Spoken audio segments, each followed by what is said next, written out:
gratitude to commemorate the 33rd birthday observance of the great civil rights leader, Reverend Dr. Martin Luther King Jr., a man whose life, words, and sacrifices continue to speak prayerfully across generations, cultures, and nations. The theme for today's observance is, the time is right to do what is right. The time is right to do what is right. These very words spoken by Dr. King himself remind us that righteousness should never be delayed. Justice should not wait for convenience, comfort, or popular opinion. When something is right, the time to act is now. Reverend Dr. Martin Luther King Jr. stood firm for justice, equality, peace, and love in a time when doing so was dangerous and very unpopular. Yet, he chose courage over fear and truth over silence. He believed that every human being, regardless of race, color, or background, deserved dignity and respect. As a school, this message is deeply relevant to us.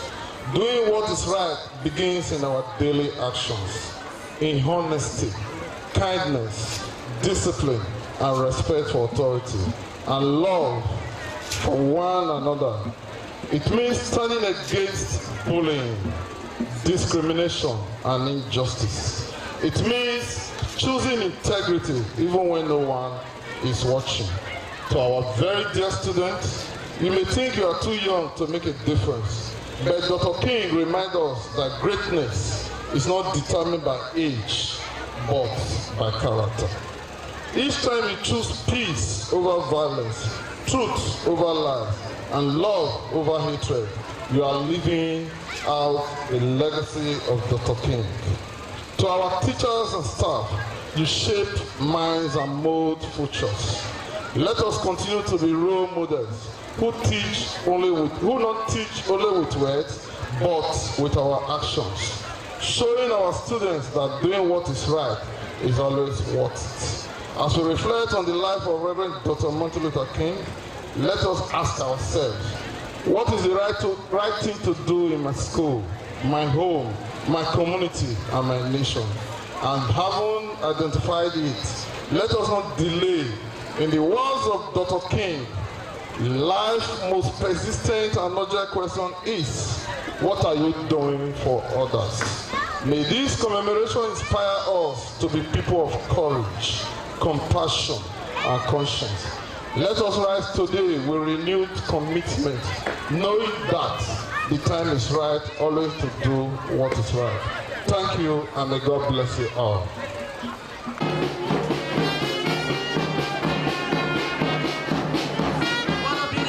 Ladies and gentlemen, please put your hands together for them. Like I said, this is a symbol of freedom, a proclamation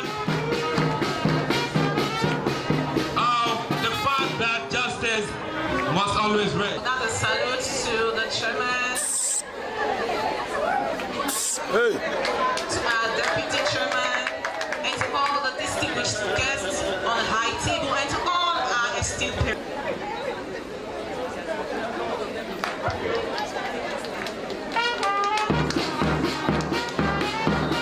Thank you, beautiful and amazing children. You can as well wave at them. Thank you.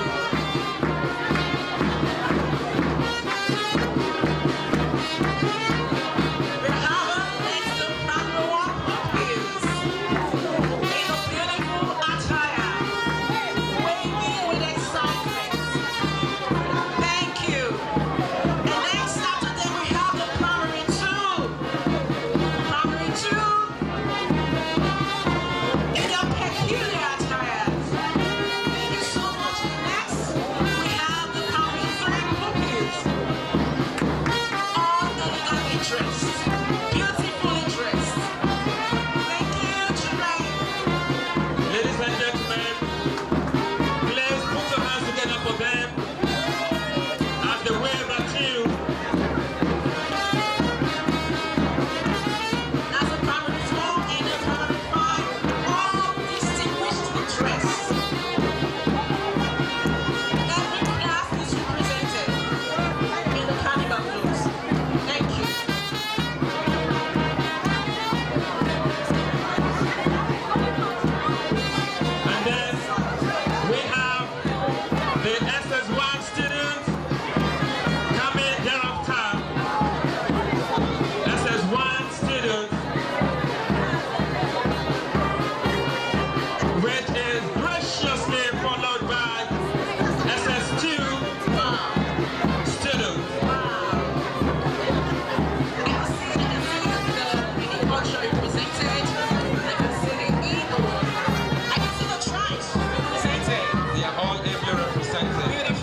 together for them.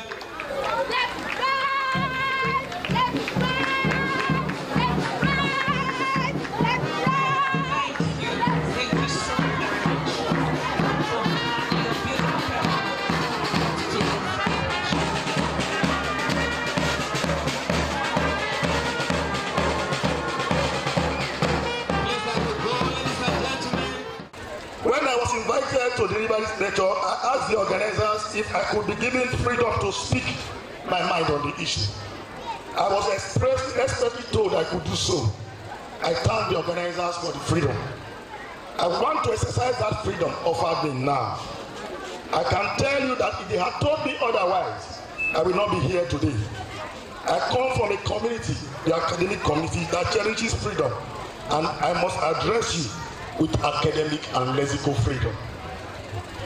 I pray you enjoy my academic delicacy. If you do not, I offer no apologies. It is my style. I must also appreciate a father that I respect for several reasons.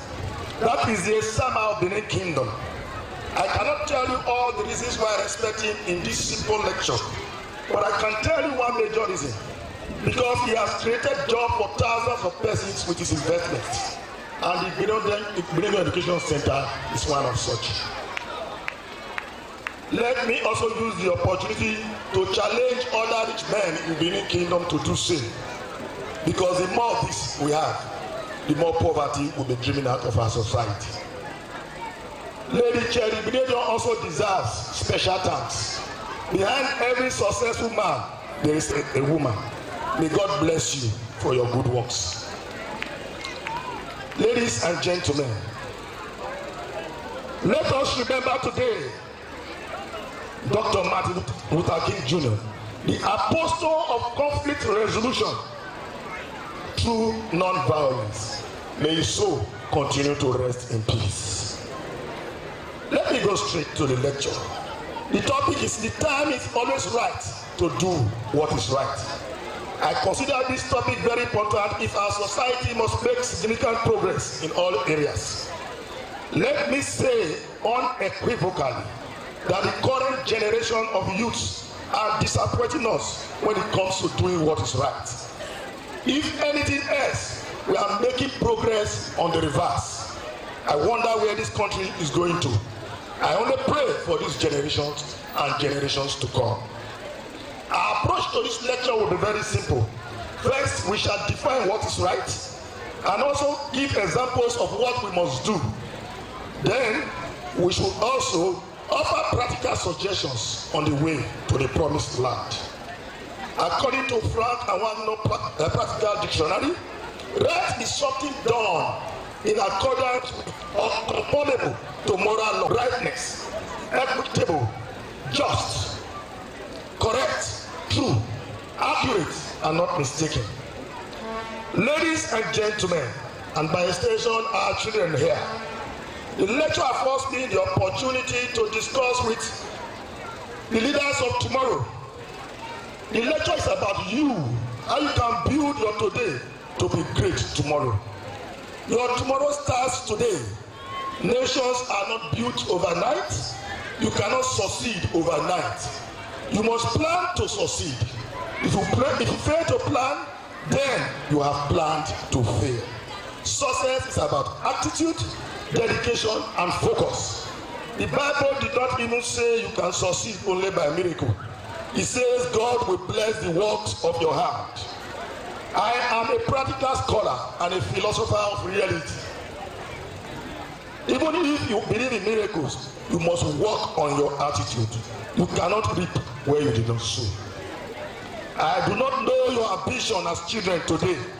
However, I do know that you must work towards the realization of that ambition, and that must start today.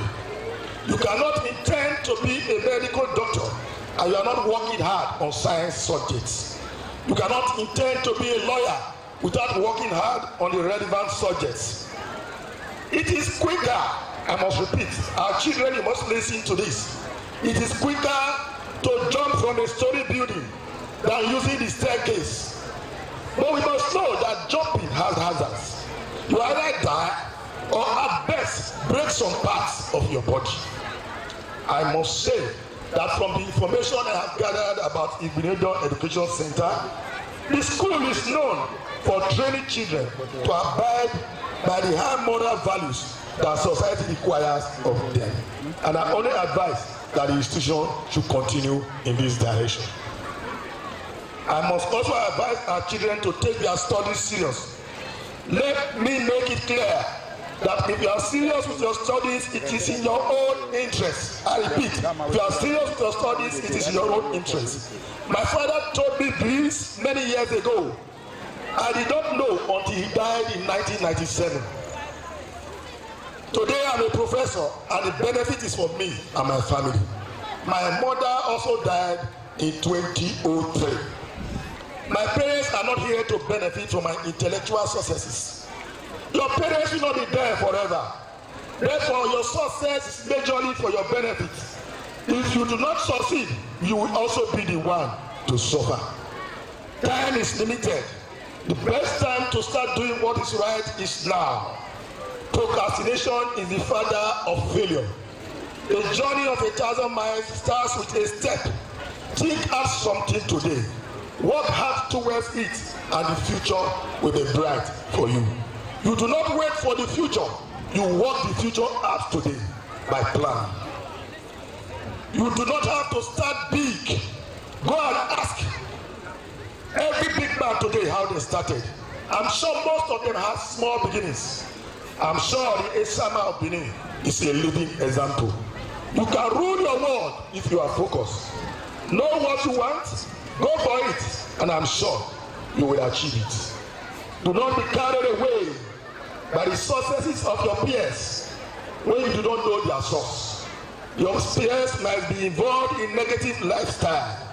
Do not wait for the right time. You create the time, and the time to start is now. Ladies and gentlemen, let me quickly define what is right. It is important before I go back to Reverend Dr. Martin Luther King's conception of a right society. What is right? I have a simple explanation, and I've told people severally. You do not need the Bible, you do not need the Quran, you do not even need the constitutions of the land to tell you what is right. What is right, your mind will tell you. I will simply say that what is right are all acceptable norms and values of our society. In this direction, my students, I admonish you to stay away from social vices, stay away from criminal activities, stay away from cultism, armed robbery, arson, examination malpractices, rituals, and other negative things. In fact, this is the right time to stop what is wrong. Like I said, what is right, your mind will tell you. When God created us, He deposited your conscience. It will tell you what is right. You don't need the Bible, you don't need any paper to tell you. Unfortunately, let me quickly say this as a professor of political science. One area in which the political elites and top bureaucrats in Nigeria, their conscience will never tell them that. This is the area of corruption. I think their conscience will never tell them that corruption is wrong. In fact, I've written several papers on corruption. At the stage, I said corruption is caused by poverty. At another, I said it is caused by greed. Well, I got to a third stage, and I said that corruption is caused by wickedness. And I defined corruption caused by wickedness as amassing over and above what you know your generations yet unborn cannot consume. And you are still amassing that weight. That is corruption caused by what? Wickedness. But again, as I was driving down this morning, I had a brainwave. I said I should go beyond wickedness. Maybe I should pity our corrupt leaders. I'm beginning to pity them. Maybe it's not their fault. Maybe we should subject most of them to psychiatric examination. That is what I'm thinking. So, well, you are aware that I'm a professor of political science. And so let me quickly advise our political leaders on what to do to avoid violence. Because Reverend Dr. Martin Luther King preached against violence. And so this is my suggestion to our politicians. They should engage in regular consultation. There should be an agreement on the ground norms. There should be a give and take philosophy, and they should know that no single person has all knowledge and information.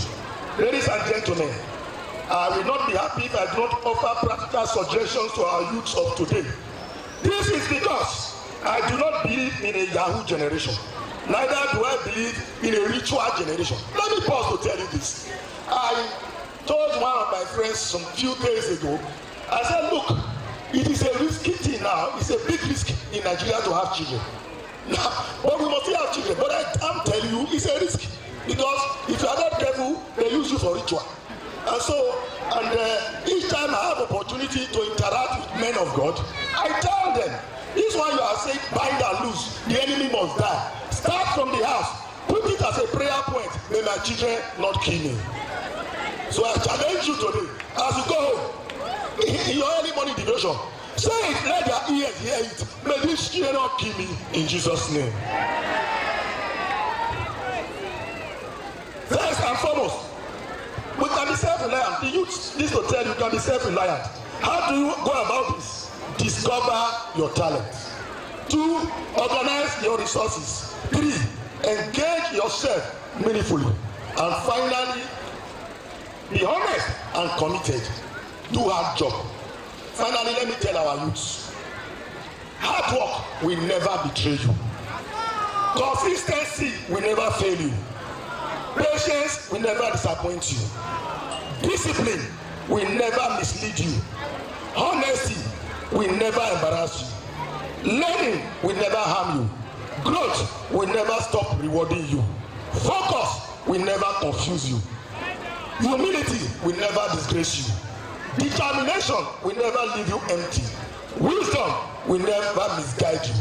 Efforts will never go unnoticed. Integrity will never lose value. Purpose will never misdirect you. Self-control will never weaken you. Time management will never fail you. Truth will never need defending. Ladies and gentlemen, at the risk of being sued by lawyers here, I dare to say, I rest my case. God bless you all. And Ed Gill presented to do the lay of the week. And the esteemed Director of Administration has just laid that. Thank you so much, Ma.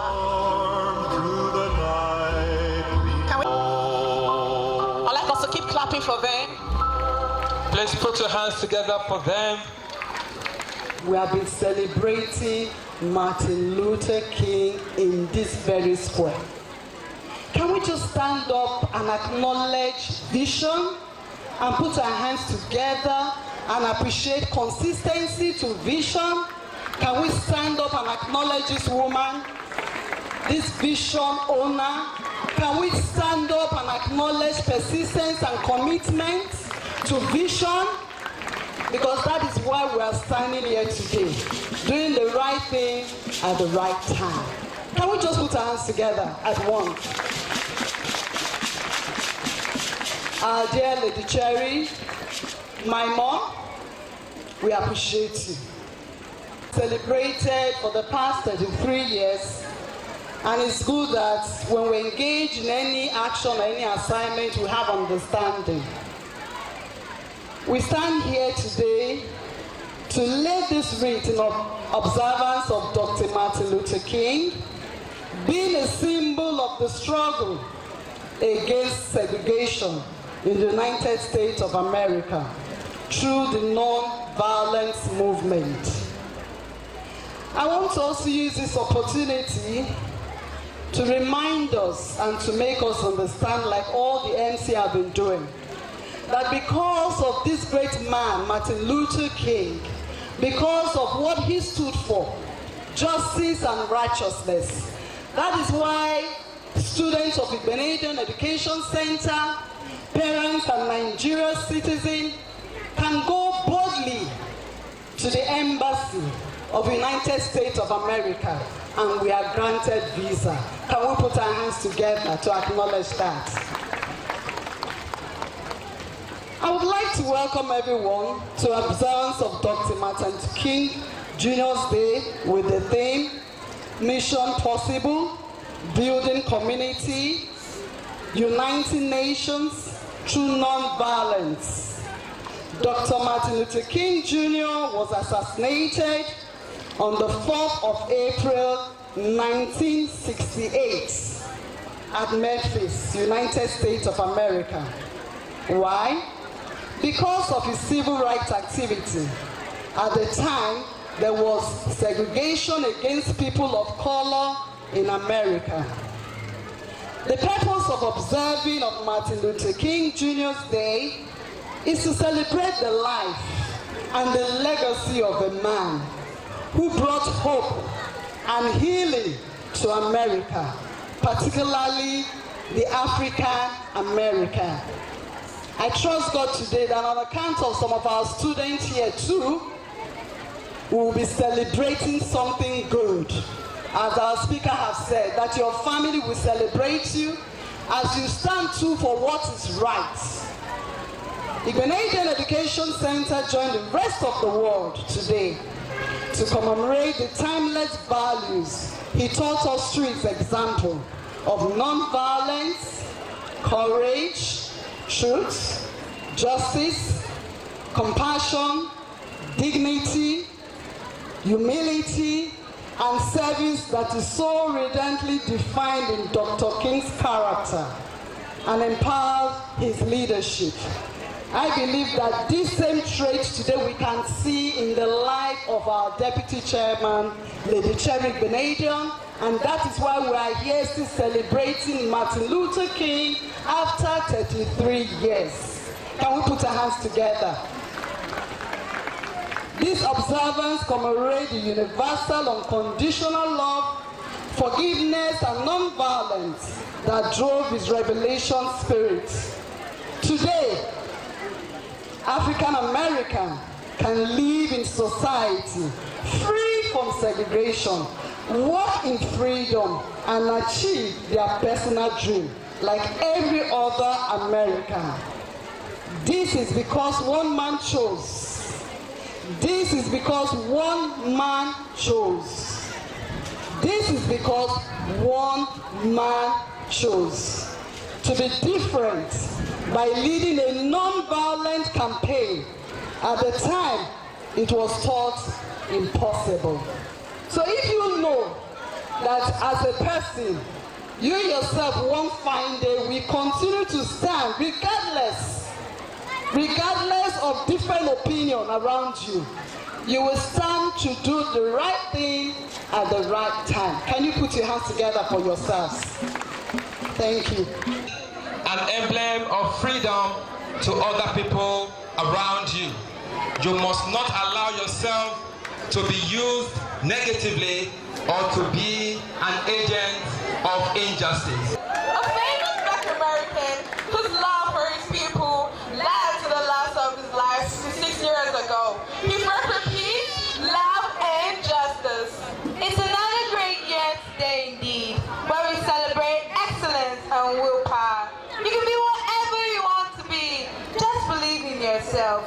Joining in this great fight are some other great men and women. Those men and women who sacrificed their lives for a better world for humanity. Some of these great personalities were Queen Eden of the great ancient Benin Kingdom, Chief Obafemi Awolowo of the Yoruba tribe, a great nationalist, Sir Alhaji Abubakar Tafawa Balewa, Nigeria's first president, Sikh of Africa, the Director General of the World Trade Organization, Dr. Ngozi Okonjo-Iweala, and Nigeria's civil rights activist, Rosa Parks, Africa's man of the millennium, Dr. Nelson Mandela, and the man himself, Reverend Dr. Martin Luther King Jr. In the Igbenedion Education Center, this is a 30th commemoration. Globally, we're celebrating the 56th anniversary commemoration of his death. The great man once said, I have a dream. Remember, we had this program. Today, we have the privilege to anchor the program. I am the lovely Mr. Ombo Omoyekeme, and standing beside is no other than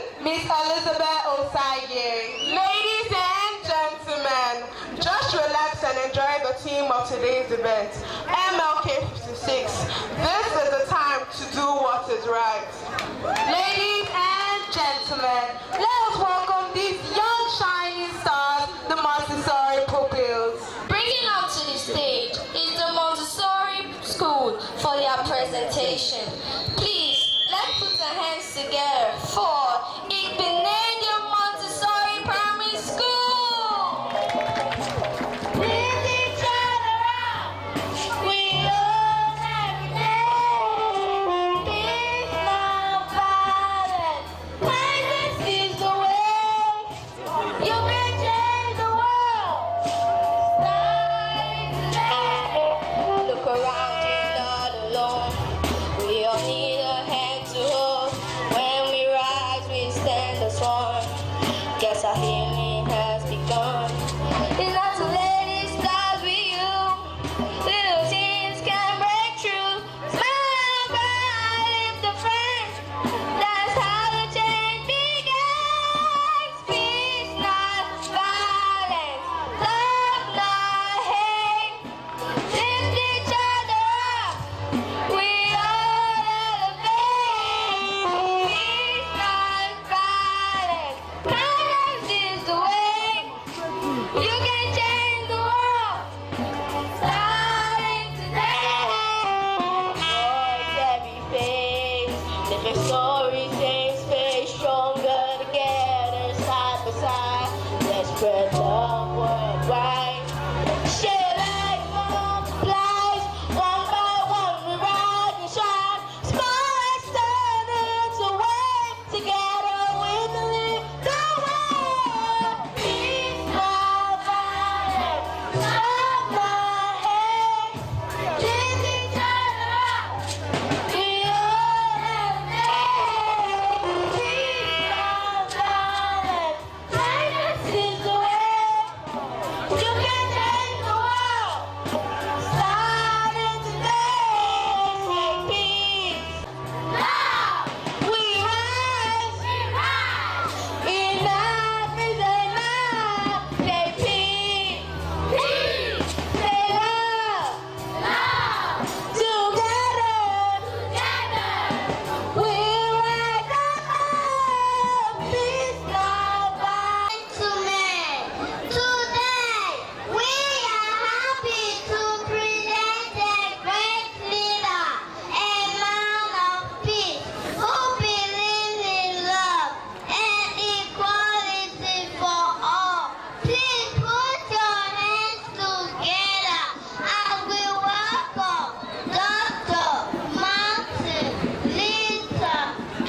made the king sit down.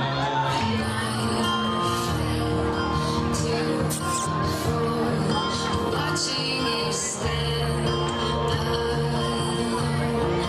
all of my doubt suddenly goes away somehow.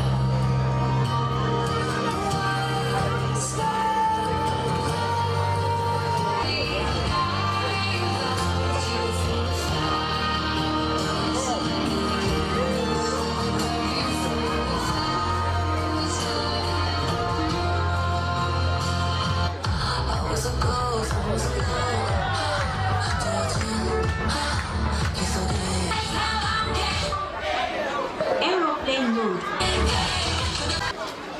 I'm going to be reciting a poetry titled Our Greatest Fall by Marianne Williamson.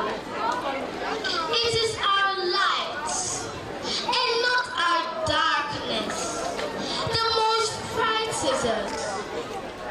Our deepest fear is not that we're inadequate. Our deepest fear is not that power beyond measure. It is our light and not our darkness. We ask ourselves, who am I to be powerful, gorgeous, talented, and fabulous? The Spirit of God that is in every single one of us liberates around us. The time to do the right thing in Venezuela, land of beauty and grace, lies a city, a sacred and holy place, a sight to behold, with streets of gold and skies so blue. It's a paradise where dreams come true. From the mountains to the sea, it is a land of hope for all to be free. In Venezuela, all are welcome with open arms, a place of peace away from all harm. The people here are so full with love and light, shining bright like stars in the night. A city that is built on truth and trust, with kindness and compassion. So let us come together and raise our voices, for this city is truly our greatest choice. Venezuela, a haven of love where hope remains. And Duro of Venezuela has been arrested by the U.S. government.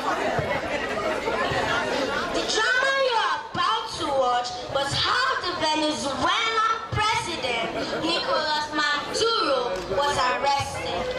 Before the United States arrested him, they've always been on the watch for that country, since they were initially sanctioned by them. This then led to serious suffering in the country, making millions of Venezuelans to flee from the country. Nicolas Maduro never lost the election. I was the winner. You need me? I know they need me. Don't you need me? Yes. God bless you all. I said, war is looming. So God, yes, so go and protect my territory. Go, I said, go, because I won't allow the puppets of my country until I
Of Venezuela, and I was captured from presidents for doing nothing.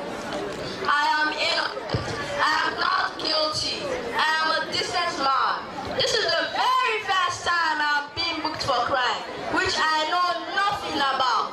I was captured from my home in Caracas. This is purely a case of abduction, not arrest. Thank you, sir.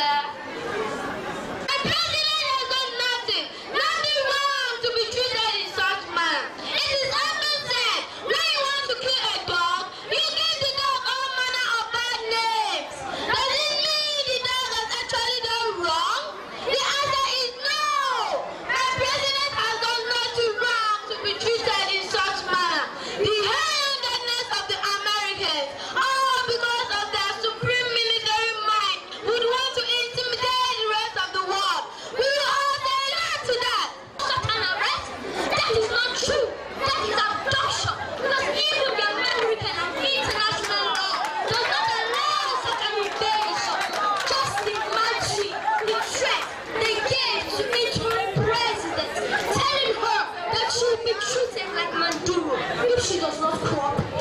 That is to say, my president was never guilty of any crime, all because he was not ready to succumb to that wicked deal. He is now being considered as a narco-terrorist, drug trafficking, and even in possession of machine guns and explosives.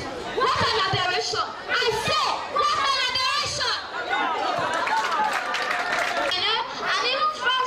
Has gone against the international law by invading another country and catching their president in his own federal court for narco-terrorism, drug trafficking, and in the possession of explosive and machine guns. This whole issue will be arraigned in court on the 17th of March, when we shall be hearing the final verdict. Stay tuned.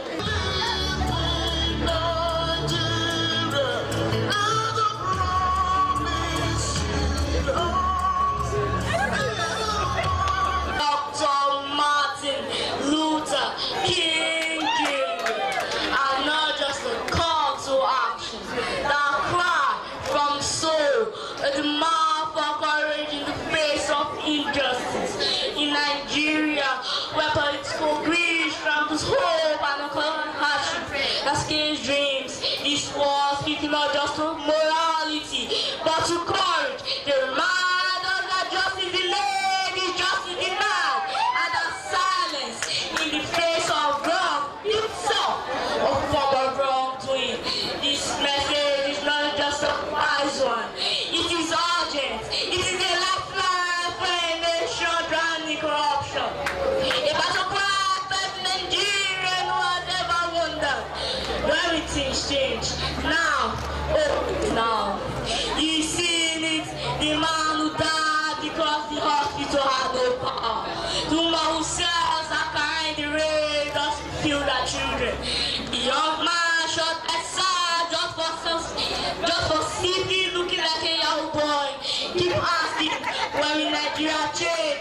Now, because something has no expiring dates. Hunger doesn't wait for the right time. We are the giants of Africa, the land of China's wisdom. Power boys fire, and a jealous game that makes the whole world fight. But yet our leaders treat us like beggars in our homes. $20 billion stolen from our money, schools without books, hospitals without drugs. One day things will get better, that was holding our slogan. The time to be more for a better life is now. We deserve more than empty promises. Remember the hashtag enters protesters. They didn't wait for permission.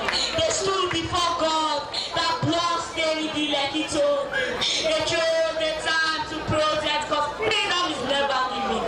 It's aching. What will you do? Your friends pray for better living.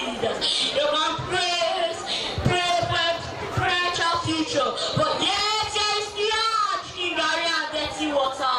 Tomorrow better day, but tomorrow never comes.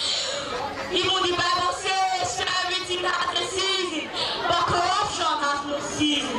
Poverty has no calendar. The season for courage is now. The belief say, which means tomorrow is the end, left for tomorrow. Stop waiting, act, I say, act. When the right actions are delayed out of fear or selfish interest, hardship multiplies and trust dies. Every moment you postpone justice, corruption grows bolder. Every moment you delay reform, poverty tests its grip. Every moment you excuse wrongdoing, we think the next generation that integrity does not matter. Doing the right thing in politics requires bravery. Now that the wrongdoing has become normalized, now is the time, not tomorrow, not after the next election, not when the conditions are confident. Now, because the time is always right to do what is right.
Benin Cultural Dance, a unique dance and quality dance steps of the Benin people. This dance is a vibrant mix of traditions, arts and beliefs, deeply rooted in the country's diverse ethnic groups and their rich history. The dance has artistic expressions depicting the people's history. Benin people have been famous for bronze and brass work, some of which is said to date back from the 13th century, especially ivory and wood carving. In Benin, the people dance to show respect, honor, dignity, which they honor. They dance to show royalty, as natives are seen in their numbers around their body depicting the symbol of kingship.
Some days, there comes the Ugemobo Festival, which the Oba celebrates outside the palace gate.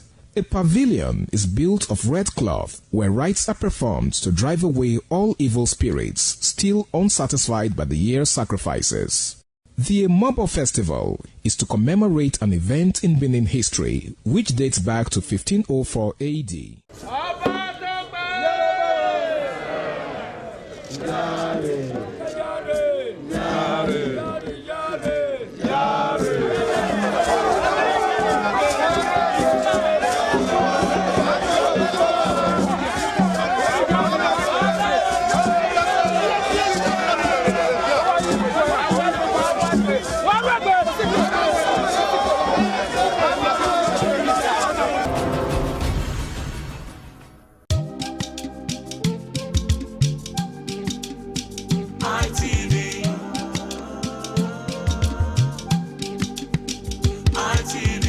ITV, certainly the best.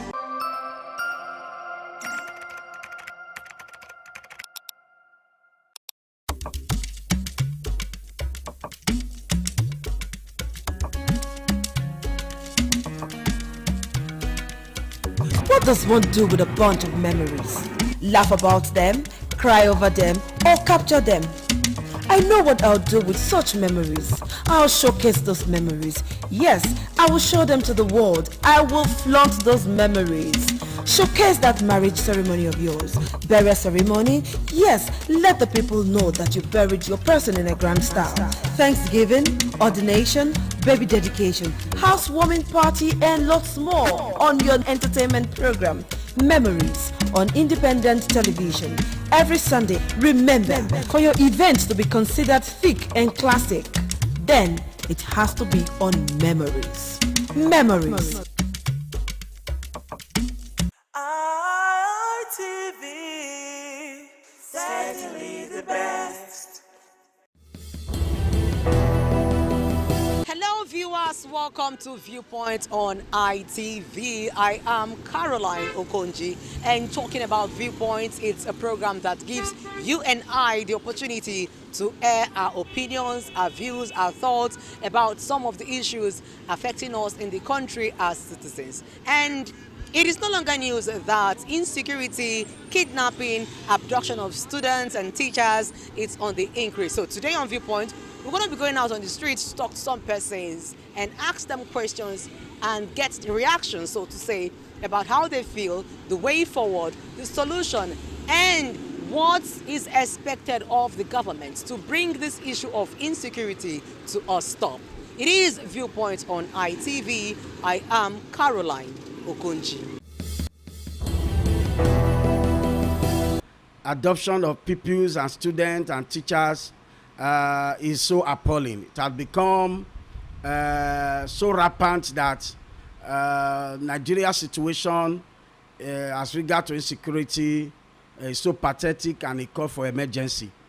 I think the federal government should rise up to the occasion and do the needful, because they have all the machineries and weapons at their disposal to so do. We cannot also overlook the issue of this politics, because we're looking at the way it has become so rampant in the southwest. Only God knows where next, and we hope that it doesn't continue, especially in this era where we are going for the next general election. I think the president, as they say, the whole box stop at his table, should be able to do what is needed to be done if he's going for a second tenure. Because as it stands, this kidnapping is actually a major threat and embarrassment to his political quest for a second tenure. I think that is my own personal opinion. Of course, I want to also say that the Nigerian populace, the society at large, should be so vigilant, because with the way things are going, we don't know if the South is safe. I think looking at Benin-Lagos road from this side of our own state, it has become another threat. Not to talk of what is happening at the Edo Central, Edo North. So I can say here and now that the citizens should be at alert, and we should be vigilant enough.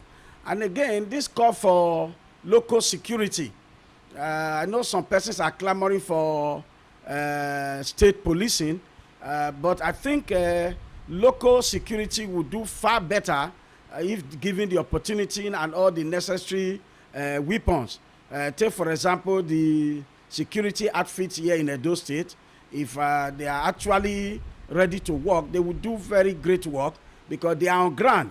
Their eyes are also on ground, and they know who comes into the community and who goes out of the community. And I'm sure that this will go a long way to help us if actually we are ready to work together as one people, because these persons that are doing this are not from the moon. They are within us. They are Nigerians, or so to say. If actually they are from other African neighboring country, they came in through our border. So I think the government should do something. The society at large should also be vigilant. And then let's look at the religious circle. I think the religious circle should also wake up. In our mosque, in our churches, we should sound it as an alarm to every citizen to have this human feeling. Because these bandits, these kidnappers, I think they have lost it. They don't have this human feeling at all. To slaughter a whole human being and kill a person like a ram, I think that is the height of it. And as for me as a person, I want to plead passionately with those kidnappers and with those bandits and what have you, to please have human feeling and know that everyone has one life to live. They too will die one day, and they will also leave this world. Nigeria is a failed state. Let's not gainsay the fact that the Nigerian nation has failed the citizens.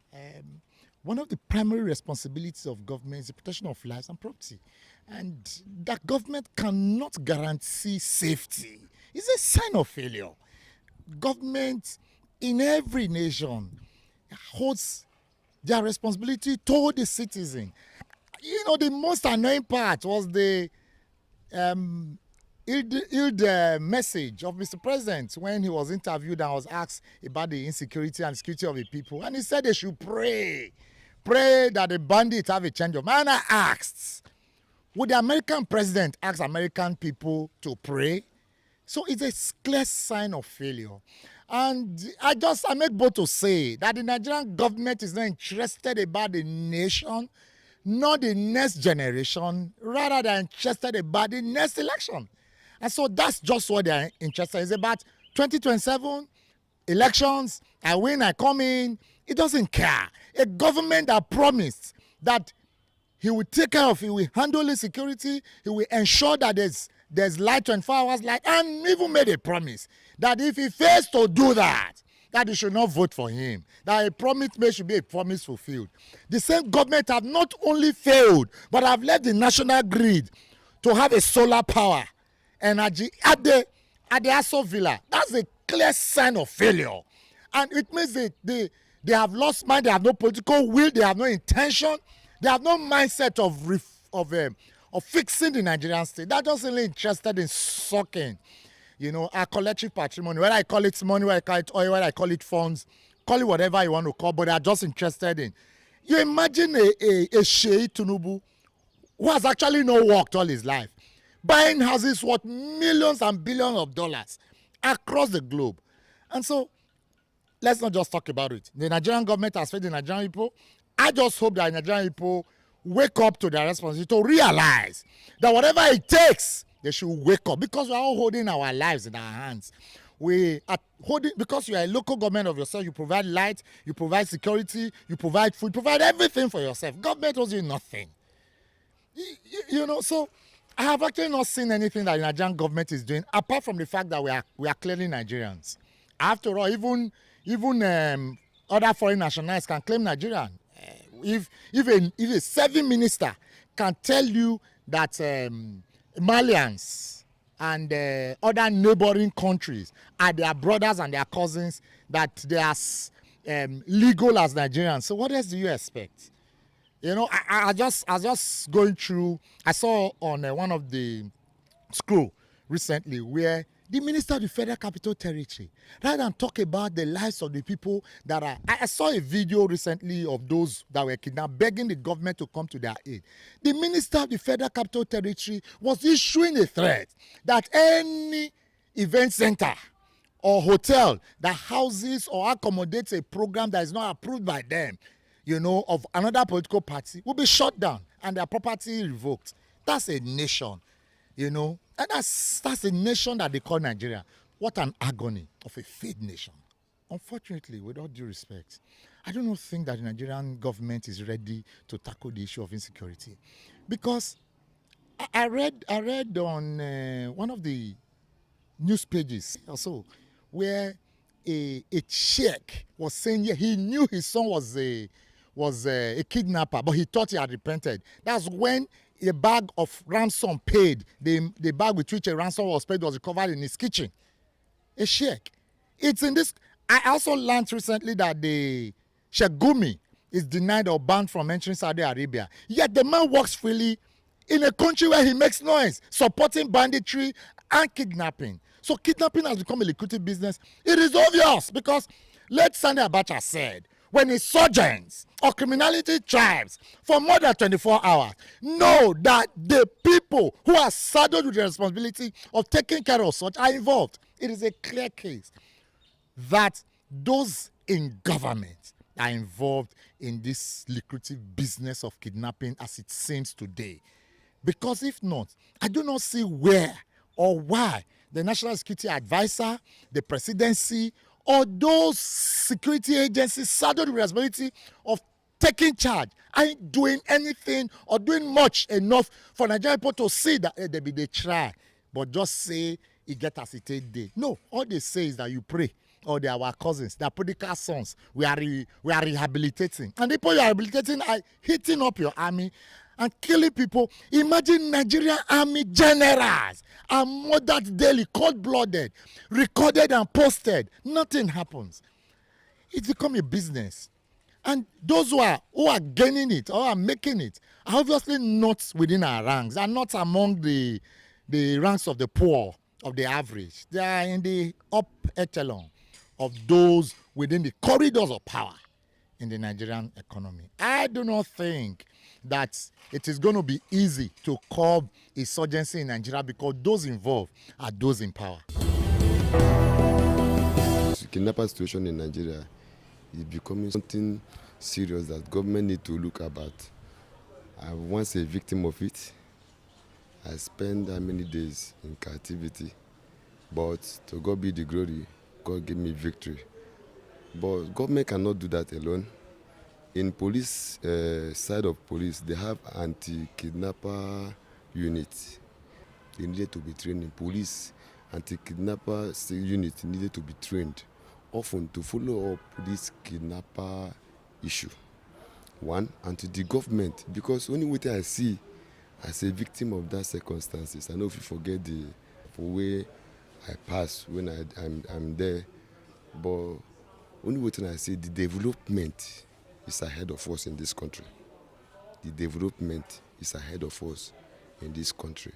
If the government go fit tackle for us to be able to cope, understand? In my own research, even when I'm there, I come out, I research, I wish if they can just even revise us back, no use of phones. Let's just cancel phones because we never prepare to use phone. It's like Nigeria never mature to be using internet. So all these things is what I personally think is our really problem.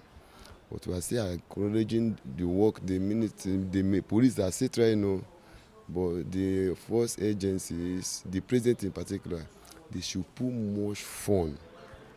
They should really take this kidnapper issue to become a serious issue they will need to tackle. Because without this, it's a country that no security, no how investors will come into the country. We still thank God they're still trying their best, but their best is not enough. Such an abysmal level where, reprehensibly, it seems as if human life is next to nothing. It's quite unfortunate, and I must say the political elite should be held accountable. Because if they are not, so to say, in quote, patronizing them, I think the issue of insecurity would have been a thing of the past. Because a situation where people are kidnapped, and rather than rescuing them, the government come to pay ransom. It shows you are helping them to strive, to thrive. And it's now like the new normal now. It's a big business. One of the fastest growing business in Nigeria. So a situation where if you kidnap somebody, demand for ransom, and you get it. And these people, they are not even hiding their faces anymore. They have social media accounts. They interact, and money is delivered to them. DSS is there, SS and all the security agencies are all there, and nothing is done. Because they know that government is really treating insecurity with kid gloves. That is why it's fostering, it's flourishing, and it has come to the level where they are now degenerated into kidnapping school children of 2 years, 3 years, and all of that. It's a pitiable and very unfortunate issue. It's very, very unfortunate. Because if you are a parent and imagine that your 2-3-year-old child is in the bush for several weeks, you will see that it's quite unfortunate. So I think the government, it's a call to government to wake up to its responsibility, because the foremost responsibility of government is to secure life and property. And any government that cannot secure the life and property of its citizen has failed, no matter what other thing the government is doing. Security first. So it's unfortunate that the case of the Oyo pupils are still in the bush, and their teachers. In fact, one of the teachers was beheaded, and up to now Nigeria is still going as if nothing happened. quite appalling, quite unfortunate. There are places, in a more civilized clime where this would have caused a lot of serious upheaval or serious, destabilization of the whole system. But here we are going as if nothing happened. Somebody's head was beheaded and school children are still there. But rather we are focusing on 2027 as if that's what matters in Nigeria most. So it's a call to duty or to the government to take drastic responsibility or take responsibility for what is going on. They must take charge of the territory of this country, take charge of life and property of this nation, because that's their primary duty. If they fail in that, they have failed in all. They failed in all. It is very disheartening that things are falling apart in Nigeria, and the government, as it were, seems not to be bothered, not to be concerned or doing anything reasonable about it. Kidnapping, terrorism or banditry in Nigeria is becoming a way of life to us. Meanwhile, the essence of government is the security and welfare of the citizens, which the government have failed woefully to protect the lives and property of Nigerian citizens. It is disheartening. We have seen that kidnapping in Nigeria, banditry, has become a business venture for those in authority and their counterparts, terrorists. Because the Nigeria we know as a giant of Africa, the military we know that have conquered territory, that have gone to other countries and fight war in Liberia, in Somalia, and every other places, cannot stop terrorists, those riffraffs that are not trained, those psychophants that are not trained because they are holding firearms. Why has Nigeria government not be able to defeat terrorism? That shows that it's often believed or say that when terrorism or crime go beyond 24 hours or stay 24 hours, that shows that the government is involved. When we say government is involved, it might not mean the president, but powerful individuals in government are conspiring to destabilize this country. And the government continue to play politics with everything. They play politics with our lives, they play politics with our resources. Just recently, we saw the inhuman treatment being meted on the innocent children that were adopted in a community school in Oyo State. And this is not the first time. This is not, we heard of that popular Chipo guest, and there have been series of kidnapping and adoption of children, killing of innocent citizens. Yet you don't see government coming now to take a decisive decision to address this matter.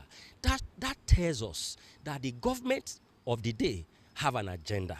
Either they have an agenda or they are conspiring with those who want to overrun this country. Let us not pretend about it, that a particular religion and set of people want to overrun this country.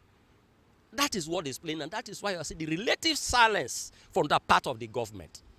In other sense society, when a citizen is unjustly killed, you will see the government giving a marching order, the presidency giving a marching order to all security agencies. Here in Nigeria, you will see a situation whereby 50, 100 or more persons are adopted and killed. Yet you will not see the government or the security chiefs making a statement or taking decisive action to address it. One thing I want to tell Nigerians, because the government are not in this alone. The same people, the electorate who keep voting, who keep supporting these fake politicians and fake government officials are also conspirators. Election is coming. The Nigerians should look forward to an individual who will be able to come into government to rescue us. Because as it stands, the Tinubu government has failed and has continued to demonstrate that it does not have the political will or the capacity to secure Nigerians. So as such, I will also advise that Nigerians should stand up to defend their assets, by any means to defend their assets. We cannot continue to wait for government that have failed in their responsibility of providing us security. The case of insecurity in our nation at this particular time is a disheartening situation where everybody, the citizens, are no longer secured. And the rate at which these bandits are kidnapping people is a very alarming stage, and it's not ideal for the common man, even though the rich, the middle class, and the poor, all inclusive, is what this kidnapping issue has been affecting. They are kidnapping the ordinary people. They are kidnapping those who are in government, even to the extent of military. And the funniest one is the teachers and students being kidnapped in Oyo State. It's a problem to this nation. It's a great concern. And the root cause of all these things, we cannot easily figure it out. These bandits, they are not spirits. They are human beings, and they are in our society. Government should take a proactive step, call on tribe, because the forest at which they apprehend people into, this forest belongs to a community, and they have the Enigis in that community. They have the Okaigele in that community. If an alien came to your community, the people, the indigenous of that community, could be able to fetch it out. If somebody you do not know is in a society, you'll be able to locate that among these people that is always coming into our society to apprehend people. Many places like that in our community in Edo State, in Ovia Northeast, in our state. This insecurity, the people that are engaging in this negative heart, they are not spirits, they are human beings. And I don't know what the community are doing about it. They say community policing. Government is not they are not taking a proactive step on that issue whereby they should allow community to raise community policing. This will also help to curb this situation of this kidnapping, because everybody is not safe in the society. They kidnap people, they collect you sum of money.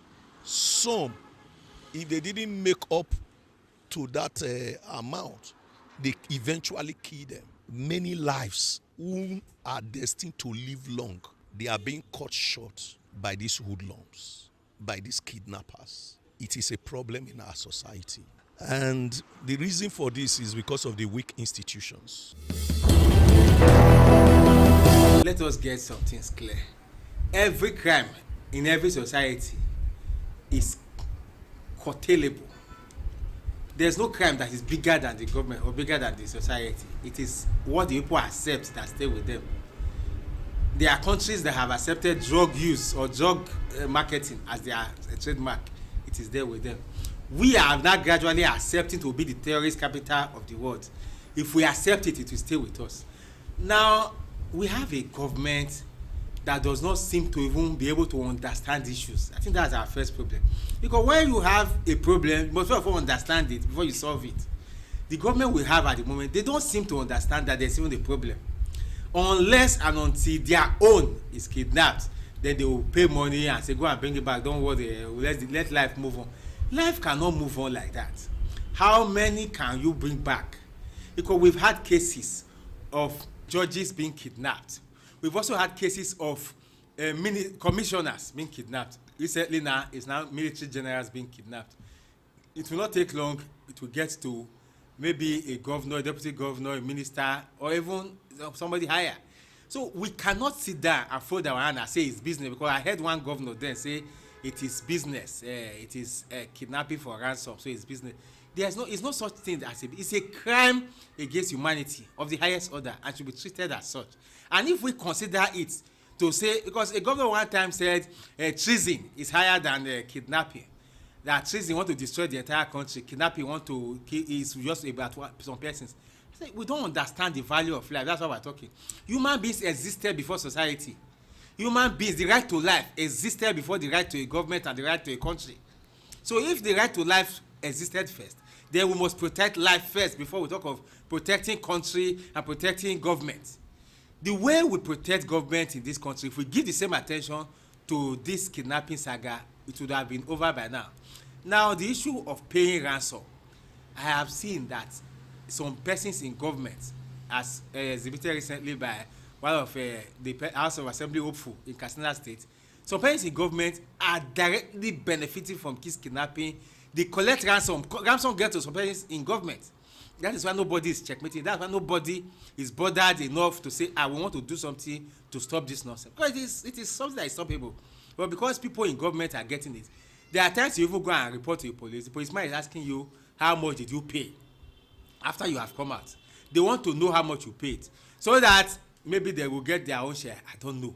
Then there are also times people in government, they are more interested in the ransom being paid so that the matter will die quietly than going out there and facing this police. The truth is, I tackled one military man one time. I say, why have people, not even now that it has become this bad, during the Jonathan era, why have people not been able to go into this bush, get these Chibok girls out? Then when it just started, get them out and say, no, they don't want victims, they don't want casualties in there. I say, let me tell you, there must be blood sacrifice to end a scourge. If we had ended that scourge at the Chibok girls' time, by now we will no longer be talking of kidnapping for ransom. Whether the Chibok girls will survive or not, it will be in God's hands at that time, to be fate. And that's how responsible countries go after these people who kidnap their citizens. If you kidnap American citizens, they don't negotiate with you. They will come after you. They believe that if they do it rightly, if all things go well, the citizen will survive. But it can happen that the citizen doesn't survive, is sacrificed. But at the end of the day, whether he's sacrificed or not, that kidnapping business ends. That's the ultimate goal. They put it in such a way that the person who wants to go into that business next time, he consider that, look, if I go into this business, it's a short death sentence for me. When you now know that it's a short death sentence, whether you win or lose, short death sentence, you won't go into it. Nobody wants to die. So you see, the reason kidnapping has going to first time in this country, despite our laws, we have a law in Edo State that criminalizes payment of ransom. I'm aware of it. We also have that kind of law in many states of this country where they criminalize payment of ransom. So that if you go and pay ransom for to kidnappers for the release of your person, your relative, you have committed a crime. But nobody enforces that law because we know who we are. Even the judge that you are going to bring in before, the judge has also paid ransom one time or the other. The government, the police who want to do it, a commissioner of police was kidnapped and ransom was paid, or Vigilante went to rescue him. There are some we've heard of where ransom were paid. So if people who are supposed to stop it are paying ransom, then who is now going to stop it? The issue of insecurity in Nigeria is becoming an epidemic. And insecurity in Nigeria can be chased away in 24 hours if our government are responsible. And the opposite of good is evil, and the opposite of evil is good. Whenever impunity is legitimized, crime becomes the order of the day. The problem we're having now is because the impunities in the land have become the superintendents of the country. And when the impunity becomes a superintendent of the country, criminality becomes a daily norm. They say they live with us, they are part of us, they know them and so on. So if you know somebody that are causing havoc, somebody adopting about 100, 240, 40 people and keep them in a sovereign country where a government resides, what happens? It's a failed state. So that is why we will not forget the philosophies of Thomas Hobbes, a great philosopher in the 17th century. He said, what is? He said the scenarios of a failed state is a state where a government have lost its legitimacy, where a non-state had to take over. And when it's happened, he said such people cannot be able to defend the life of people. Such a government does not fit to exist. In the days of tyranny, when Abacha were leading this country, when Babangida were leading this country, Dele Giwa took bullet because why?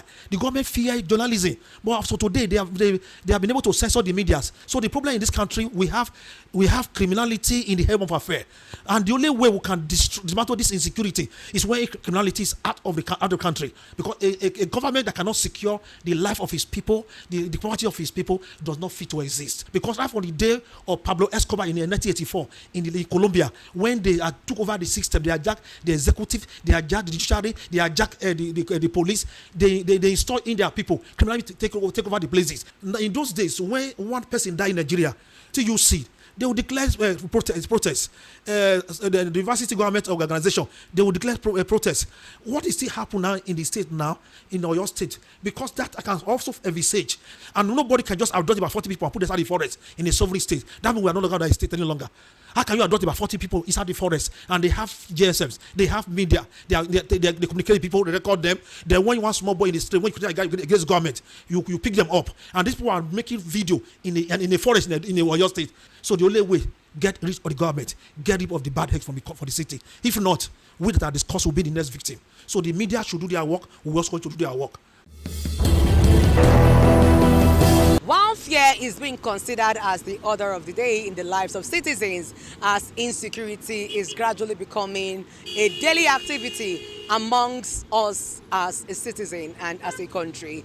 The citizens are also using opportunity to call on the federal government and well-to-do citizens and well-meaning Nigerians to help to combat the issue of insecurity that is currently affecting the lives of citizens, and to ensure that the lives of students, teachers, and individuals at all levels are protected as we deal with the issue of insecurity.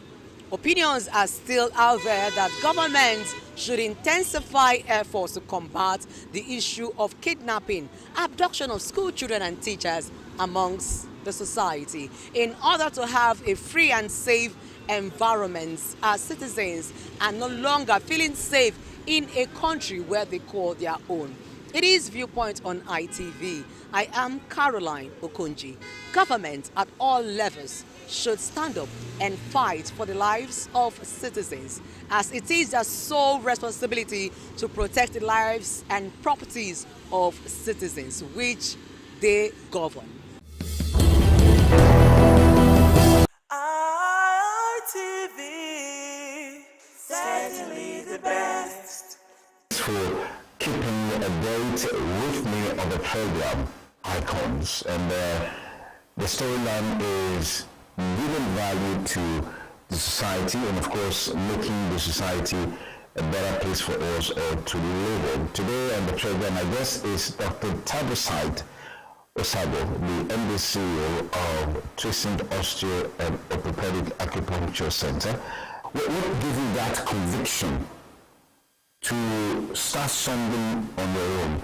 A lot of people have visions, they have dreams, they have things they would love to do, but it ends in the realms of dreams. It never comes to reality. But where you are, was this like a dream, or how did you come about it? Okay, what helped me? I met a friend, Dr. Ola, is an island now.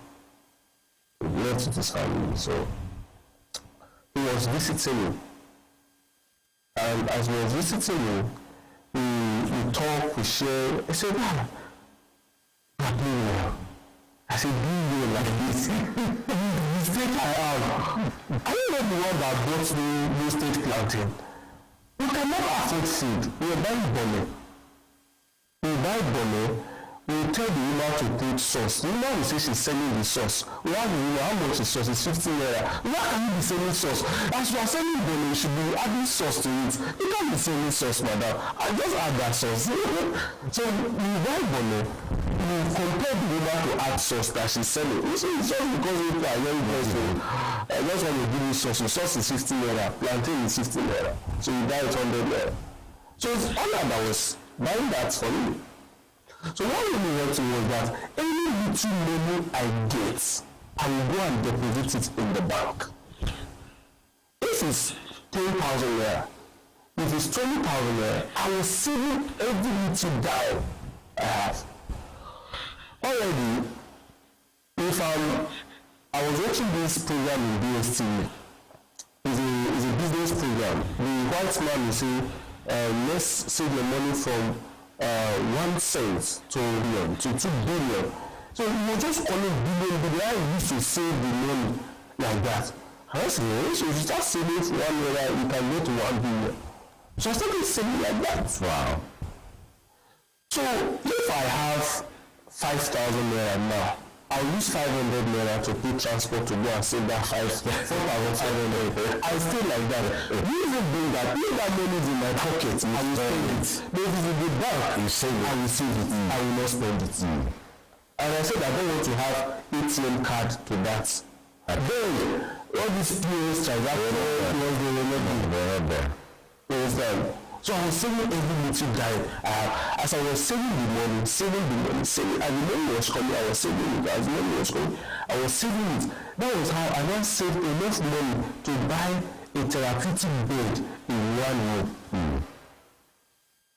So I saved another money. When I went to the carpentry shop, the carpenter was laughing at this number, you don't have money to pay. I was giving him the specification. He didn't really run.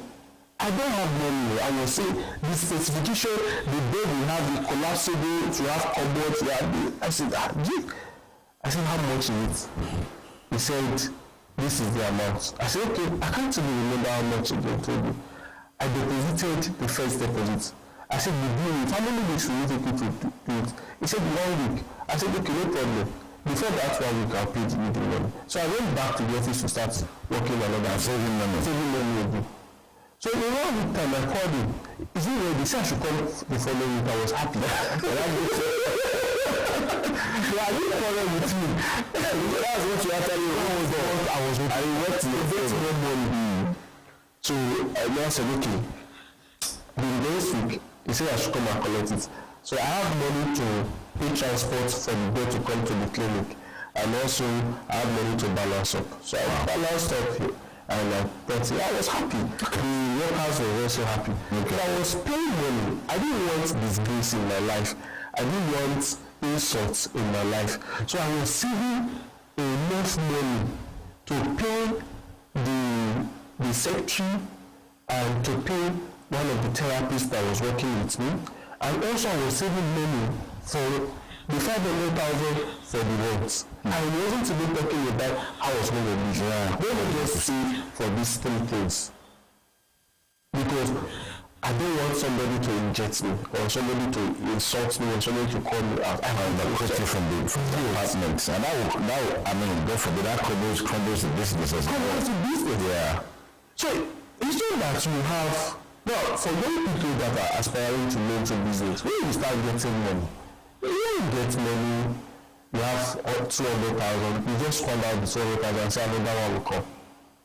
The little one you save belongs to you. The one you spend is for outsiders. The little one you save, that 50,000 is your own.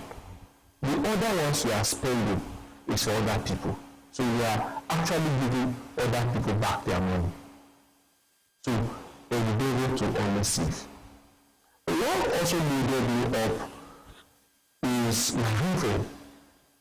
I saw I was doing business. We saw him as a big man on the pulpit. But you know that behind the pulpit, he was also being a big-time businessman. A businessman. So he was teaching us and lecturing us on how to be prudent, how to be committed, and how to be straightforward. You want to eat another person's money. If somebody gives you money for something, do it. So he taught us that over time. Then I had the opportunity to lecture his children on violin. I played the violin. Many people don't know that. I really want to that. I really want to sing with the violin. I really want to sing with Okay, this is where we get the curtains on the part 1 of this series. Icons on ITV. Guest Dr. Tabusite Osado, and the CEO of Crescent Osteopathic and Acupuncture Center in Benin City. I mean, if you look through the spectrum of our conversation today, you find a lot of nuggets that, if you imbibe, will help you. Number 1, how to save, especially if you have a business idea, because interestingly, in this part of the world, if you need money to start a business and you're looking for somebody who will do with that money, you're most likely not going to get that money. You're most likely not going to get that money. But if you have a means to put your resources together to save, to invest in the business, the best for you.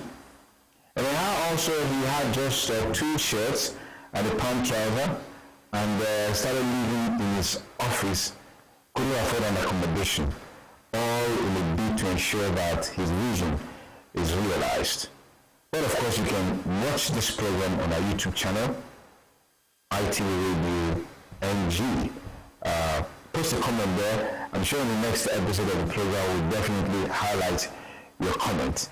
Thank you for staying with us. Please watch out for part 2 of this interview. Welcome to the part 2 of this series on icons. And today we have Dr. Osado Tabusai, the CEO of Tracing Osteo and Orthopedic Acupuncture Center, giving us insights into how his life journey has been. Literally a story that we can say started from grass and then metamorphosed into grace. Dr. Osado, thanks again for joining us on the program. Thank you very much, Dr. Sandy. Okay, could you talk to us about those core values that shaped your life and that you have held on to tenaciously and has brought you to where you are today? Okay, thank you very much, Dr. Samedi Kokoso. I grew up in a Christian home. When we are saying Christian home, we were very close to God. Yes, my mom always takes us to church every Sunday. Doesn't want anybody to be at home. So first is my home brought up. My home building was very disciplined. My mom did not allow nonsense. My mom, first of all, didn't allow us to play outside with other kids. Even though we want to play outside, we should be within the terrain of his Irish. And we should be within the terrain of our environment. Just when we call environment, it means our doorpost. We say other kids should come and play with us, not in going to their house to play with them. So my mom was actually a leader, a shaper, a disciplinary person. She disciplined us very well. Then growing up, my brother, I've always talked about this, my older brother, Mr. Smart Osado, professor. It's not a prof. He always tells me something. He will say, if you cause problem outside and come back to my house, you will fix it alone. Don't bring it back in. So for me not to be kicked out of his house, I have to behave myself. So he tells me you are on your own. If you cause problem for yourself, you are on your own. If police catch you, you are on your own. If you lock you up, you are on your own. If they beat you outside, you are on your own. So you're still out of trouble. So you use that one to threaten. It's also going to be threatening because he meant it. If you are on your own. So my routine was home, to work, to school, back home. On Sunday, I go to church. I didn't know how to pray because I grew up in a Catholic background. I didn't know how to pray much because when we just say prayer, we just say, Lord, I thank you, I give you the praise. Thank you, Lord Jesus, for making me to sleep well. In Jesus' name, amen. Then I joined my church, the Super Church, and my reverend taught us how to pray. He taught me how to pray. He taught me how to speak in other tongues. So that helped me. That pushed me forward. It was a push for me. Prayers. My reverend is one of my biggest role models. He disciplined me again. He labeled me again in the ways of God. And when he's talking about being truthful, being faithful. So people cannot say 5 words without lying 4 out of it. He said you can live without telling a lie. Why should you lie about something? Why should you claim what you are not and just lie? So if I'm lying, definitely you see it in my face because it's not part of me. Then he told me something again. He said, great men do business with handshake. They don't even put their signature in the book because of trust. When they give you their word, he said their word means more than $1 million. They will just tell you, I will do it. I will take it for them. They will do it. He said, don't you want to get to that level? Every time I aspire to become that. Take my word. Take my word. So I always look forward to that. So I was praying. So there was a time I went to Price Log, they put in the office, and the young man came in the afternoon actually to come and take measurements and all that because I've already given him my location. He came to remind me, I remember anything. He let me pray. I didn't know that I've been praying for more than 1 hour and he was waiting for 1 hour 30 minutes outside. So I was praying for the business. I was praying for the states. I was praying. I left my personal needs and I was praying for other things. I was also praying for the country. So I was praying that this country is going to favor me, is going to bless me. I wasn't condemning the country. And I stayed away from friends. Discussions, discouragement discussion.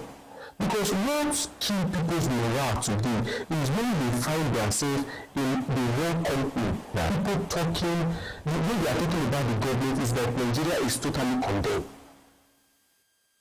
Nigeria is a no place to be at all. I stay away from those kind of people. When I finish, I play my violin and I thank God for my life. And I study. I read a lot. Yes, I study a lot. I try to study read all kind of books. Is that your hobby? Yes, reading, writing, and playing violin. Okay. These are my hobbies. And I love cooking too. Oh, really? Yeah, but when I was sleeping in the office, I didn't have the kitchen. I do have a kitchen. Okay. Yeah, so I was just eating once a day. Okay. Fantastic. Yes. You know, in our society today, when you hear some news told, they tell you education is a scam. I mean, apart from the fact that that's a very negative narrative, as it were, but we also have this challenge of youths wanting to get rich quick. Get into business today, business grows today, I make all the money I want to make today, I buy a Lamborghini, I buy a Rolls Royce and stuff like that. I won't live in the mansion as the case may be. Give me your take on this in terms of advising those categories of people who think that way. You see, life is a process, and you cannot jump or skip any process. Just like you are climbing on the stairs, you can't take 2 steps at a time. It's not possible. Secondly, for youth that just say education is a scam, you cannot give what you don't have. That is what they call in Latin, "Nemo quodam not habet." You can't give what you don't have. How can you use singular for plural or plural for singular? Or how can you execute a business principle that you have not studied about? You can't give what you don't have. That's what is killing a lot of youth today. They are half-baked people out there. Too many half-baked. You call a plumber to come and fix your plumbing whatever, and it fix it, it's still making water. No, it could even make it worse. It can even make it worse. Or you call a nurse to give an injection, the place is swollen and, it's so strong there. Because you have not learned well. You have not studied well. You have not taken your time to understand the principle behind that thing. So education is not a scam. Because you cannot sit in your house and say knowledge of the world should enter into your brain by force, by fire. You start praying for those knowledge. Education is not prayed for, it is acquired. Education is not stolen. You cannot use your father's certificate to work. You have to acquire your own certificate. Education is not inherited. You have to compel yourself to sit in the classroom and learn by yourself. And education is not a family. How are you able to cope being an entrepreneur, a businessman, being a husband and a family man and a father? How are you able to cope with all of this and maintain your seas as a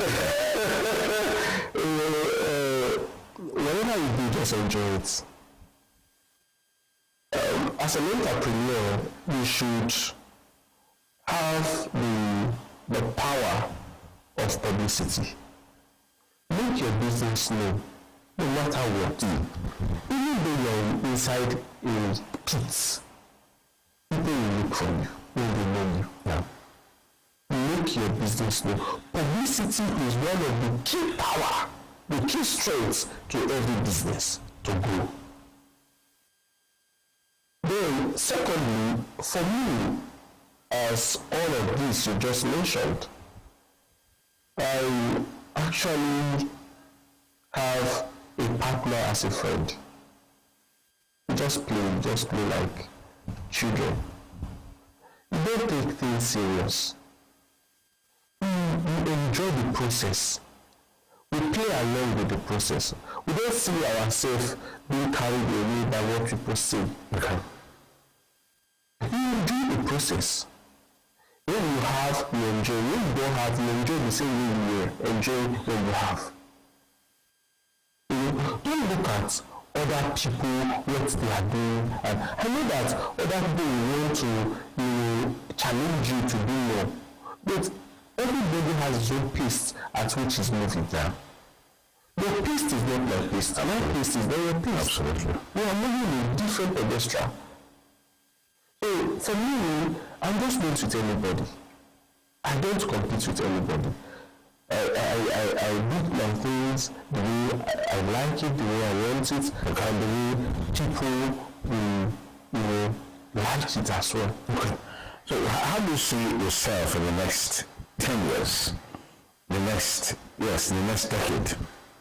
In the next 10 years, I want to have the best structure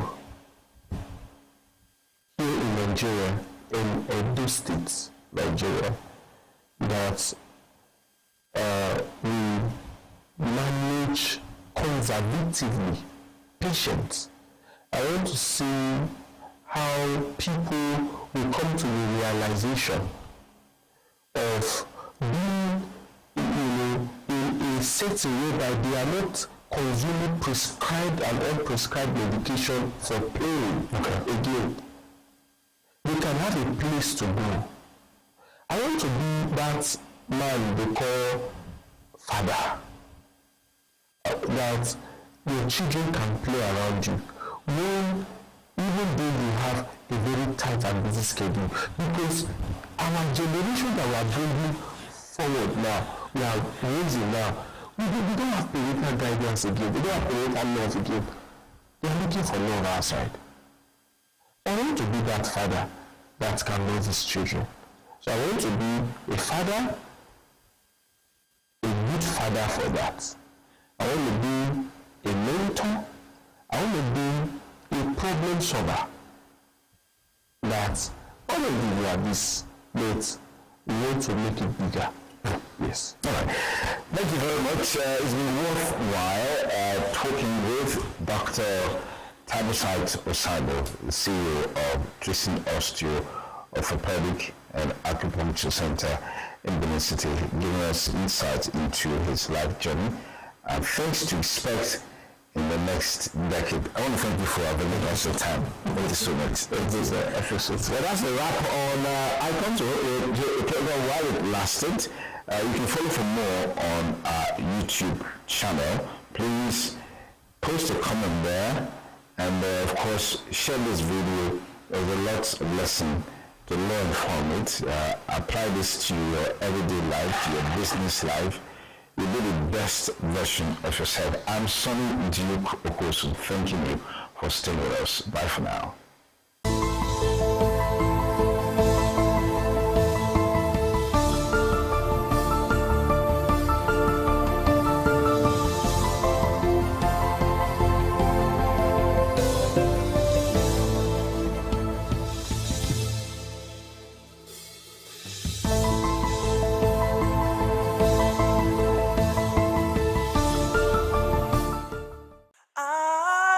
ITV, certainly the best.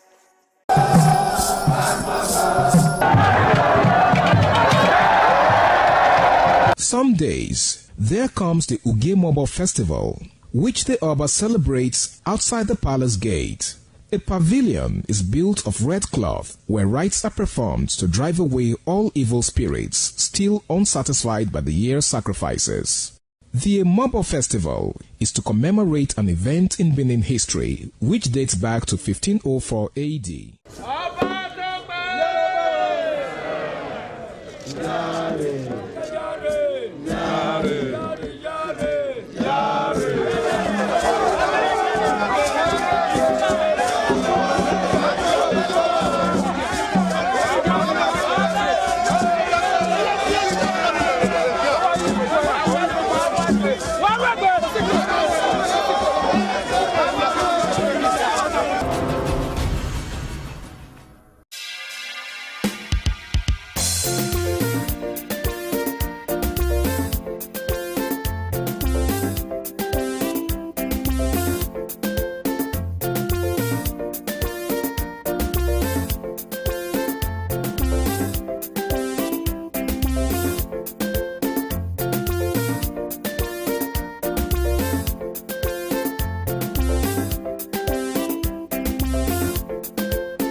ITV.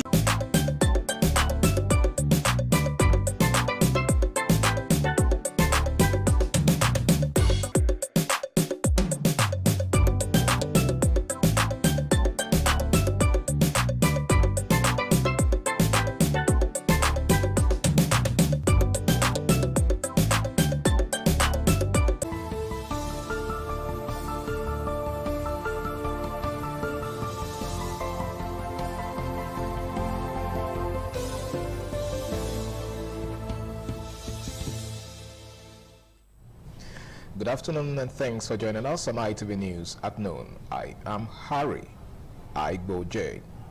We begin with Osun State Governor Ademola Adeleke and the All Progressives Congress APC, who were on campaign council yesterday, traded accusations over a wave of violence in parts of the state that left at least 3 people injured. Governor Adeleke, who visited victims at the Uniosun Teaching Hospital in Oshogbo and the state capital in Ede, described the incidents as coordinated attacks allegedly carried out by supporters of the APC governorship candidate. Responding to the allegations, the Osun APC campaign council accused Adeleke supporters of attacking its members during the mobilization exercise. In a statement signed by the head of the Media and Publicity Committee of the campaign council, Remy Omowaye, the council also alleged that campaign vehicles were vandalized in Owode, Ede. The unrest reportedly began in Ile-Ife during a solidarity walk organized by the APC to mobilize support for its governorship candidate in the August 15th election, Bola Oyebamiji. According to reports, the violence was triggered after campaign posters of a governorship candidate displayed along the roadside were torn down. Following the Ile-Ife incident, gunshots were also reported in several parts of Oshogbo, including Aisu, Owodede, Arigbeshola area, Olaya, Old Garage, and Okefia, causing panic among residents. An elderly man was reportedly injured during the shooting, and also a commercial bus driver was reportedly struck by a stray bullet and was subsequently taken to hospital for treatment. Lawmakers has called for stronger security measures, increased investment in technology, the recruitment of forest guards, and renewed efforts to establish state policing. The House of Representatives summoned Nigeria's service chiefs and the National Security Advisor NSA Nuhu Ribadu to appear before lawmakers over the escalating wave of insecurity across the country, particularly in the northwest region. The resolution followed the adoption of a motion of urgent public importance sponsored by Suleiman Gumi, who represents Gumi Bukuyom Federal Constituency in Zamfara State. The motion highlighted the series of deadly attacks, kidnappings, and mass abductions across Zamfara, Sokoto, Katsina, Kaduna, Kano, Kebbi, and Jigawa states, which lawmakers described as evidence of a deteriorating security situation despite ongoing military operations. Presenting the motion, Mr. Gumi said insecurity in Zamfara and the wider northwest had developed into a full-blown humanitarian crisis fueled by armed banditry, kidnapping, and the infiltration of transnational terrorist groups. Several lawmakers are renewed for calls for the establishment of state police, arguing that decentralizing policing would improve intelligence gathering and response times. Independent Television and Radio on Tuesday organized a capacity building workshop for management and staff as part of efforts to strengthen operational efficiency, leadership capacity, and organizational growth. The training held at the corporate headquarters of ITV and Radio Glass House Airport Road, Benin City brought together management staff, sub-managers, and selected staff. Joy Obaisiagmo reports that renowned strategy and productivity leader Dr. Sami Koko delivered top-notch lecture.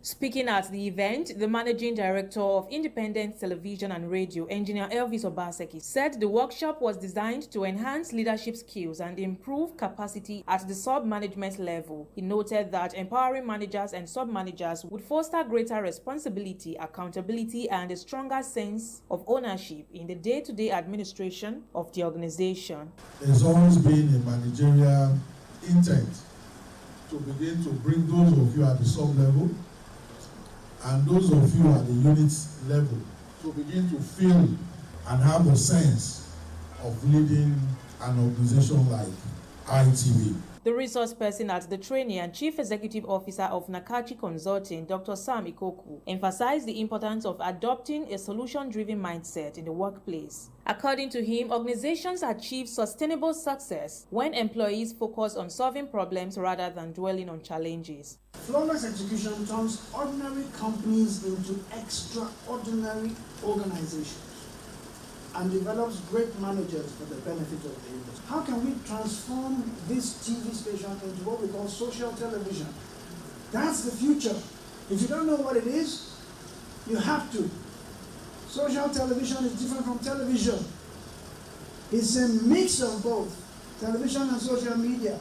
It must be designed into the system. The workshop also featured interactive sections, providing participants from Abuja and Lagos studios the opportunity to ask questions, share experiences, and gain practical insights into effective leadership and organizational management. Flawless execution is the systematic and disciplined implementation of plans and activities. I could see myself through your presentation, the things that I've been doing, and then the things that I need to improve on. In a vote of thanks, the Executive Director of Finance and Administration, Lady Celerina Ojomo, described the workshop as impactful. One thing I know all of us have taken away from this day's workshop is the fact that all of us have one job, just one job. Top management staff present at the training include Executive Director Operations Chief Elder Ogbede Owuwonse, Director of Independent Radio Pastor Dan Omozusi, GM Group Commercial Services Mrs. Odun Balogun, GM Special Duties Abiodun Mudashiru. From Benin, Joy Obaisiagbon, ITV News. The chairman of the Independent National Electoral Commission, INEC, along with national commissioners, is meeting with chairmen and secretaries of political parties ahead of the forthcoming Ekiti governorship election. The meeting, which is scheduled for June 20th, 2026, will hold exactly 11 days to the governorship election, and the meeting hopes to enable the political parties and electoral umpire to put finishing touches on all the preparations for the Ekiti governorship election. In his opening remarks, the INEC chairman, Joash Amopiton, defended the commission's decision to appeal the recent court judgment on the powers of the commission to set a timetable for elections, including that of setting timelines for pre-election activities for political parties, such as the conduct of primaries and the submission of the list of candidates. The chairman maintained that the decision which upheld the powers of INEC to issue the election timetable on the one hand, and the other hand, struck out the powers of INEC to set the timeline for political parties' primaries was inconsistent and therefore sought a clearer judicial pronouncement. The INEC chief said the commission had filed appeals against both decisions and taken the necessary legal steps to obtain authoritative pronouncements from the appellate courts. Let's now move over to Gombe State, where the police command has arrested a 35-year-old man identified as Musa Adamu for allegedly attacking his girlfriend with a hammer, attempting to strangle her and robbing her of 100,000 naira in Gombe. According to the command, the suspect, a resident of Real Quarters, was arrested following a complaint lodged by the victim of the Pantami Divisional Police Headquarters. The Police Public Relations Officer DSP Buhari Abdullahi said the victim reported that at about 2 a.m., the suspect allegedly gained unlawful access to her residence by scaling the fence and forcefully breaking into her room. The police spokesperson said the victim sustained serious injuries during the attack and was immediately taken to a hospital after police operatives visited the scene. DSP Abdullahi added that the police recovered an iron hammer suspected to be stained with blood and a USB cable believed to have been used during the attack. Abdullahi reaffirmed the command's commitment to safeguarding lives and property and urged residents to promptly report suspicious persons and criminal activities to the nearest police station. Hundreds of young men and women on Tuesday at the National Assembly in Abuja called on Nigerians, irrespective of their socio-political leaning, to unite against insecurity across the country. The youth said they could no longer stand by and watch what they described as the politicization of insecurity in the country. They called on politicians to bury their differences and support efforts by the federal government to tackle terrorism and insecurity. Bearing banners with inscriptions, leaders from the ADC, PDP, ADC, APC should rise in one accord against insecurity. Nigerians unite against insecurity, among others. The youth said no country ever defeated terrorism from a disunited front. One of the speakers, Comrade Austin Ohai, urged former security chiefs to wade into the matter, saying this is the best time for them to put their experience to good use. Also speaking, Comrade Isa Abubakar said insecurity has become a nationwide problem affecting everyone and that it required collective effort to tackle. And now to Delta State, where the police command has arrested 4 suspects over involvement in the purchase and way-billing of alleged Beretta pistol, which led to the killing of Oganemine Ogidi in the Funu Uve local government area. Warri correspondent Benga Ahmed has more.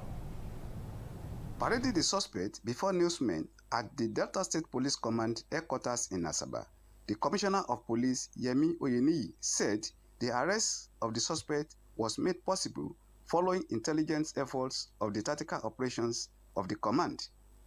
CP Oyeniyi did not give details on the fate of the officers and his accomplice, who shot and killed Ogedemina Ogidi, who were awaiting trial at Ogwashuku prison, while the owners of the gun that led to the killing of the victims admitted the gun. The first suspect, Emmanuel Chukwuemeka, was arrested in Bayelsa on the 4th of May 2026 alongside his friend and roommate, whose phone he used as a means of communication to purchase the gun. Emmanuel revealed that he bought the gun from one Amadi Princeway for the sum of 290,000 naira and sold the gun to one Desmond. Desmond is still at large for the sum of 380,000 naira. Some of the suspects narrated their involvement in the crime. I sold the gun to Desmond because he told me he needed it for security reasons. After that, he came to my house unannounced, telling me that the police were looking for him. So I told him to leave the house, that it was not a good place for him at that particular time, when we found out online that Ogenemina got shot by the police. Recall that late Ogenemina Ogidi, who was shot and killed by former police officer Nuhu Usman, attached to Uwe Area Command after discovering a pistol in the waybill in his custody. Despite plea by the late victim to take the police officer to the owner of the pistol. From Asaba, Benga Hamed, ITV News. Barely 24 hours after the rescue of 416 residents of Ngoshe community in Borno State, abducted during an invasion by suspected Boko Haram and ISWAP terrorists 3 months ago, a fresh wave of relief and emotion has swept across parts of the state as another set of captives regained freedom. This time, it was Dile community in Askira Uba, where 11 women abducted 7 months earlier, while on a fishing expedition, were reunited with their families after what residents described as months of anguish, uncertainty, and silent prayers. The women were reportedly among those rescued following coordinated operations by the Nigerian Army under Operation Hadinkai, the same military offensive credited with the wider liberation of over 400 captives from Ngoshe and adjoining communities. Their return sparked emotional scenes in Dile, where families who had lived with unanswered questions for months broke into tears of joy, thanksgiving, and relief. Confirming the development, Chairman of Askira Uba local government area, Mada Seidu, expressed gratitude over their safe return and commended security agencies for their sustained efforts in the region. And now to some business, where Europe increased its jet fuel imports from Nigeria in May, driven primarily by supplies from Dangote Refinery. According to data from CLEPTA, imports from Nigeria and the United States averaged around 200,000 barrels per day, BPD, in May. In 2025, the Middle East collectively was Europe's main supply of jet fuel at some 300,000 BPD delivered via the Strait of Hormuz. Europe's total imports averaged 550,000 barrels per day, including imports from India, Nigeria, and the US, according to CLEPTA. Europe formerly depended on the Gulf for nearly 75% of its jet fuel imports, or around 375,000 barrels per day. However, the Iran war has effectively closed off tanker traffic seeking to exit via the Strait of Hormuz. In April alone, Nigerian jet fuel deliveries to Europe hit a record 272,000 metric tons in just the first 29 days. This follows an estimated 456,000 tons exported to the continent in March, highlighting the country's growing role as a swing supplier of aviation fuel since the launch of the Dangote Refinery, Africa's largest, in 2024. And in entertainment, veteran Nigerian actor Abdul Salam Taufik, popularly known as Torioju Mondusi, has revealed the most painful chapter of his life, recounting how betrayal within his marriage left him devastated. Speaking with newsmen, Taufik explained that his late wife's action deeply shook him. He narrated how she disappeared while 9 months pregnant with their 5th child, only for him to later discover she had secretly done an introduction ceremony with another man. The actor explained that the matter escalated in court, where she confessed that 2 of their children were not his. Despite the betrayal, Taufik said his wife later begged him tirelessly to forgive her, but the damage had already been done. Sadly, she later died from depression after the man she left him for abandoned her to return to his family. And now to the super exciting world of sports, where the Super Eagles captain Wilfred Ndidi has described today's international friendly against Portugal as a valuable test for the team. Ndidi said the friendly against Portugal represents another important step in the Super Eagles' growth, stressing that matches against top-quality opposition are crucial to the team's development. The former Leicester star believes testing themselves against one of Europe's leading sides will provide valuable experience as the Super Eagles continue to build for the future. He credited head coach Eric Chelle for the team's remarkable progress, praising the Malian tactician for transforming the Super Eagles into a formidable force on the international stage. Despite acknowledging the quality of their opponents, Ndidi believes Nigeria is fully prepared for the challenge. Eric Chell's men head into the encounter in impressive form, having recorded 4 wins and 2 draws in their last 6 outings. And that report wraps it on ITV News at noon. Many thanks for watching. I am Harry Igboje. Do join us at 3 for the World News. Good afternoon.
ITV, certainly the best. The man went out to bring in toll